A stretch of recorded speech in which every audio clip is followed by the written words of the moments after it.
Hi folks, we're going to be going through some training on how to contract with a performer or service provider or someone else as part of your event. So just to start off, some key things to keep in mind. A contract is a legal agreement between Bridgewater State University and the entity that you're trying to work with. So if that's a performer, any of those different types that I just mentioned, really want to emphasize that it is a legal agreement. So that is something that needs to be signed by the university.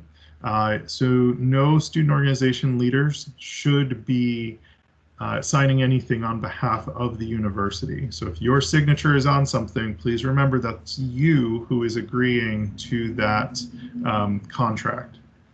So extremely important there. Also important as you talk with different agents, performers, service providers, that you're welcome to talk through different terms, the price, the timing, things like that. But please remind them that in the end, the contract will be the final agreement and that the university may ask to negotiate some additional terms with them. Even after you come to some consensus around where you're headed and their availability. So please keep that in mind as well. It's also important to be upfront with everyone that we work with that Bridgewater is considered a net 30 institution. So what that means is we pay contracts within 30 days after the service has been provided. If this is an issue or concern for the person that you're working with, please make sure that you contact your assigned advisor in the Center for Student Engagement so that we can work with you to determine the best way to handle those conversations and negotiations. We are happy to also be part of that and to help you with any piece of those conversations with those outside entities as well. All right, so I'm going to share with you my screen. And we're going to actually go through what this request looks like. So please remember, as you are submitting this, that it's important to complete this for every individual performer, service provider, agent that you're working with. So this is not by event, this is by contract that this form needs to be completed. It's also important to make sure you have the money set aside. So if that means that you have money that's fundraised, it needs to be there and confirmed as part of this before you're submitting this request. If you're requesting money through student government, that has to be done and approved before you submit this request. All right, so we're going to start at the Registered Student Organization Management site, and this is on the Involvement Network, always has great resources for you here. And you can scroll down to the forms. We're going to be working with the Contract Request Form Fall 2020 through Spring 2021. So I actually have a copy of this already opened, but if you click on it, you would end up seeing this form. Please note that it does not show up for you until you've completed training. So make sure that you have completed the required trainings in order to get access to this form. I can't emphasize enough how important it is to be as detailed as possible and probably even better to give more information than you think is necessary when you're submitting these forms. So we'll just go through here, and it's really important to read through all of this information. If you have not already had a conversation with your CSE advisor, please make sure you schedule that around the time that you submit this form. So depending on the contract, it may mean that you have to have a little bit more conversation. If it was part of your original reservation or preliminary conversations, then it's good to just send them a note to say, hey, I've submitted this, just want you to know it's there for your review. So always good to keep that communication open as well. So we do ask that this form be submitted at least 4 weeks in advance prior to the event. so that we can make sure that all of the paperwork is completed appropriately and processed as needed. We know that things come up, so again, communication is important. If things are not going the way you expected, please feel free to let us know that, and we can definitely work with you on that timeline as well. All right, so make sure to read through here. You do have to confirm that you've read all of the above information, that you also understand that you do have to submit a purchase request in addition to this contract request. So we know there's a lot of different pieces here, but if you are entering into a contract, this is the legal document will be generated from that agreement or for that agreement. But we also need to know the money that you're going to be using to pay for it. So that is covered in a separate piece of training. That's something your treasurer might be doing if you're not the treasurer, or the president can also do that piece of it. So making sure that both of those things are done and clear communication amongst the members of your organization is really important. You'll also go through and choose what type of performer or service provider this is. So if it's a performer, a DJ, a service provider, you can see some examples here of the different types of service provider, or it could be for the rental of an off-campus venue. You also have to agree to the following statements. First, this is really important, as part of negotiations, we always ask that you negotiate an all-inclusive price. So this especially applies to performers, but this means that you're not paying separately for their travel or their hotel room or a car rental or food or any other things that they may need. So there are some folks who will prefer to arrange for all of those things separately for service providers.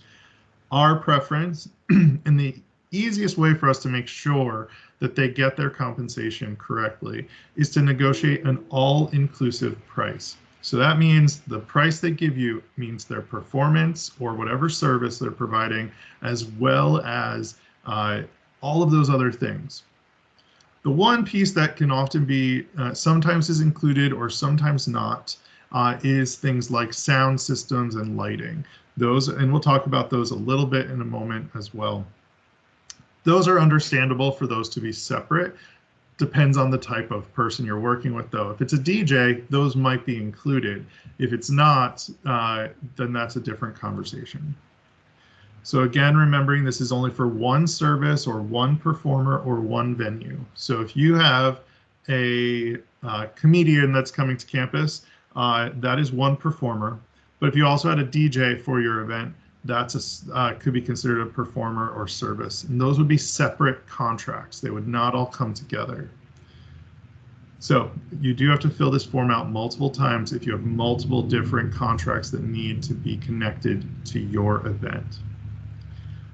Also, just again, a reminder that you will not sign anything, your organization will not sign anything on behalf of your organization or on behalf of BSU. So very important for that. If your name is on it, then you are responsible for it. All right, go to the next part. Some of the different questions in this form might repeat themselves. It depends again on the situation. So it really helps us if you just take the time to be detailed and put the information in again, even if it seems like you've already answered it. The reason for that is in some situations, they would be all different answers. So just going through here, what's the organization that is working on this event? What's the organization name? Who are you? What's your name? What's your title and position within your organization? What's the name of the event? This should associate back to your reservation for this event or other information that's been submitted. Your phone number, your email address, and those are all for us to be able to reach out to you in case there are any questions as we're working to process this. Some other clarifying questions: will you be the person who's there on the day of, and will you serve as the contact for the performer or the venue, whatever it might be? Yes or no, and we would just want to know who will be that point person as well. You'd also put in your source of funding for this contract. Again, this must already be set aside. So if it's student government allocation, program council, student organization fundraising accounts, or organization accounts, as we're moving towards calling them, where is that money right now? And has it been approved is important. So again, what was approved? So for student government, one of the things to keep in mind is you might have gone in and said, we're looking to have a performer and the fee is $1,000. Like, we're going in to working with them. And this is what we expect this to be based on preliminary negotiations and conversations with them. That might not be the actual price that you ended up negotiating or the final price if it went down. So if it goes up, you have to make sure that your allocation fully matches it. But if it's lower, still put in the full amount that you were allocated for this event or for this contract, not for the event, so for the actual contract. So just to keep that in mind, and that should be outlined in your line item budget.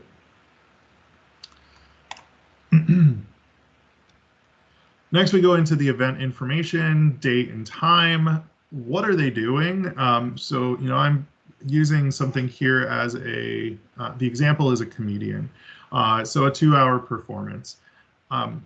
If there's something else, you can see some other examples here. And if you answered this as a service contract, there's going to be different questions, but similar in the sense that we want to know what that person is going to be doing. What is that service that's being provided? What's the location, reservation numbers, all of those things that go into your event planning process and are covered in different parts of this training. So make sure that you're putting in all of this information ahead of time. What's the time that you expect the performer or entertainment to arrive? This is similar also for service providers. When will they come to campus? When will they be doing what they're going to be doing? So maybe you're bringing a designer or a makeup artist. So in the service provider sense, you would want us to know when will they be on campus? What time will they arrive? And how does it connect to your event? Again, let us know if you have questions as you go through. What's the amount that's going to be paid to that person? So you can see here, originally I said I had $1,000 allocated, but now because of some negotiation, maybe the person was like, oh, we're actually going to be at another college nearby you, so we can actually do this performance for less. So they've actually changed their price down to $750. So that's important for us to know that there's actually a little bit of a difference from what you were originally allocated. So please put the amount the performer is being paid. Again, though, if it's higher than what you were originally allocated, you do have to go back to SGA to coordinate the increase in that budget. So please work with them, and they're happy to answer questions on how that process works as well. You also want to include what is included in that price. So hopefully it includes the performance fee or the service provider coming to campus or providing their service. But it could also include, and it should include, things like the lodging and the travel for that person. So that's their hotel stay, their travel to campus, their airfare, etc. You might also be including things like a teaser, depending on if it's a performer. Maybe you're asking them to go stand out in University Park for 2 hours before the event to do something that helps draw people into your event. Those are things that you can coordinate and negotiate with a performer or service provider based on your event. For some, that's realistic. For others, it might not be. So just something to keep in mind. You can see here, sound equipment and lighting are also options that could have been negotiated as part of an inclusive price, but I didn't have those arranged. And for this, for something like Comedian, there's really not much there that they would bring along. And that's something the university can provide to accommodate this performer. If you have questions along those lines, please, again, be sure to talk with your CSE advisor about your event and the vision for the event and that performer so that we can make sure that those different pieces are being connected for you. If there's any additional fees or other things that are going to need to be paid for. So maybe you are actually going to be providing a catered meal for that person. You would just put that here. That means that's going to be a different expense that's allocated for somewhere else. but we still need to show that in the contract that we will be providing that. If they have a very specific request, then you would want to put that specific request here too. Moving on to the next part here. So this is all about the actual performer or the service provider. So who are they? This first question here is, who are we paying? Sometimes we don't write checks out directly to the person. We might be writing a check out to the company that they work with, or maybe to the agency that they work with. Some independent performers have a company that's theirs, that's who they actually want paid. So we want to know, who are we paying? Who will the check be made out to? And that's a question to be asking them as you work with them. So that information goes there. The legal address of who we're paying goes here as well. And this will need to match what goes on the W-9 form that we will send to them. So that's something we send out afterwards, and we will make sure that this does match the contract as well. What's their email address? And this is useful for us that we can follow up directly if we have questions with them. So if above here I put a company, an agent, someone else that I'm working with, I would want to actually say, who is that performer? Who's the one doing the comedy for this? So we want to know who the name of that person is. So this isn't always the same. So sometimes you're going to leave this blank because we might actually be putting the direct payment name up here on top. So we could leave this blank here, depending on the situation.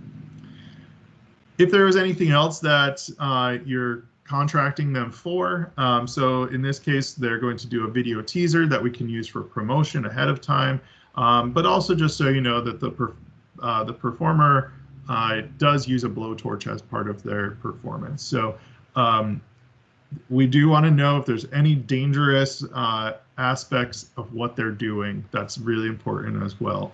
Doesn't mean that it can't happen. It's just something we need to know as we go into this contracting process, so that we can make sure that's outlined in the information.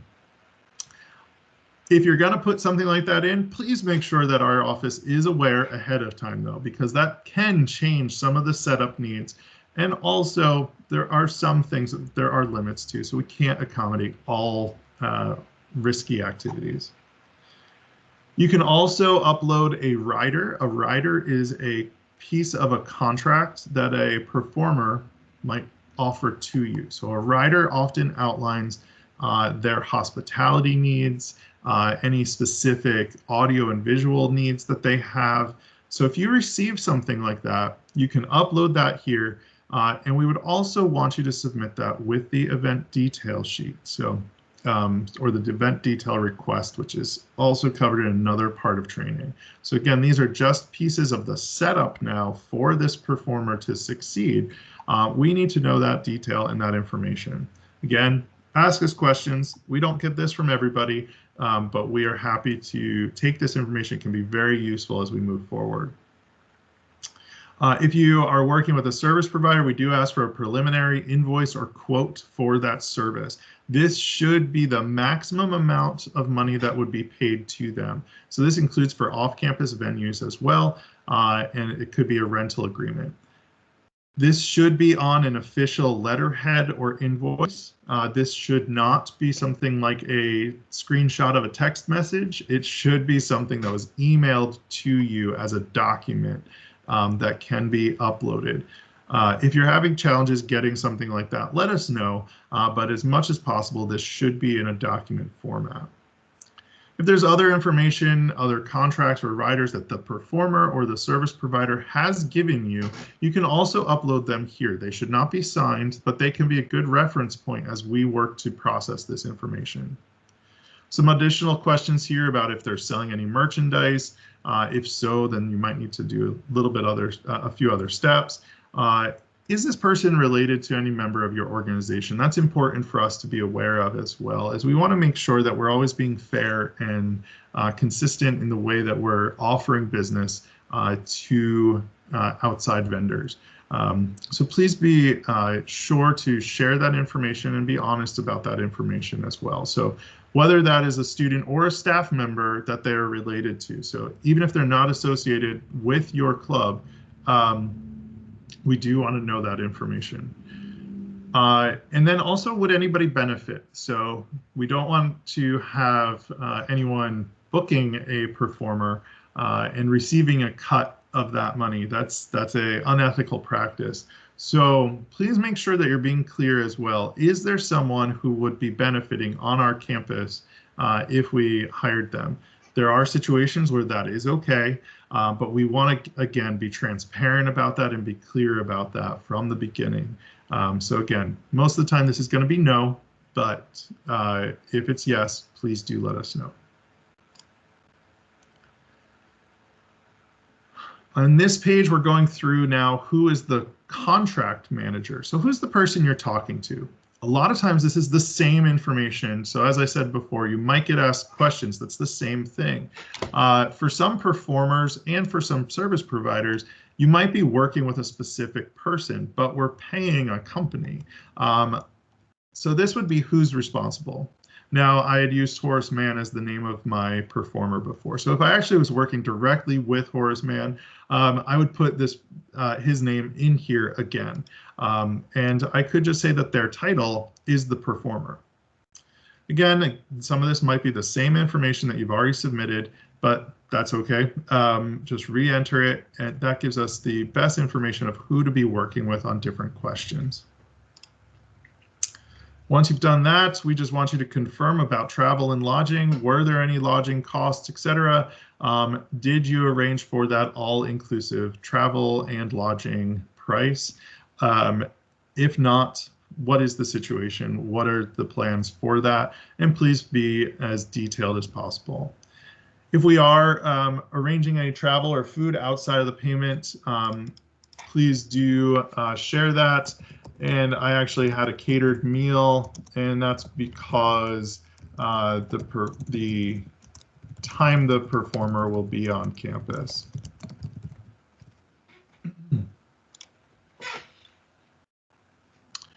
Is there an element of risk? So again, please make sure that that is included here. So as I had already said, this person does use a blowtorch as part of their performance. So we just want to know that so we again can make sure that we're covering all of our bases and everything's taken care of. Next here, understanding of your responsibilities. So some things to just read through, making sure that you have taken that time and processed this appropriately, and that you just agree to those statements as well. And you then will come to this review submission page and make sure that you always hit submit at the end. Make sure you're clicking on submit. If you just hit next and you get to this page and you don't hit submit, it just sits there and we never see it. So please make sure you're always hitting submit at the end. So that is pretty much how we process a contract. From there, our department will work to reach out, negotiate any final details, and we will also send them the contract and everything and give them the timelines for when they need to return that paperwork. It's always good to check in with us to just see how things are going. We can give you those updates, and we may ask your help if we're not hearing back from someone. As always, let us know if you have any questions. We know there's a lot of different complexities that go along with event planning, but we want to make it as smooth as possible for you, and we are here to help as you kind of get a couple of experiences under your belt. Best of luck in planning your events, and look forward to seeing you soon.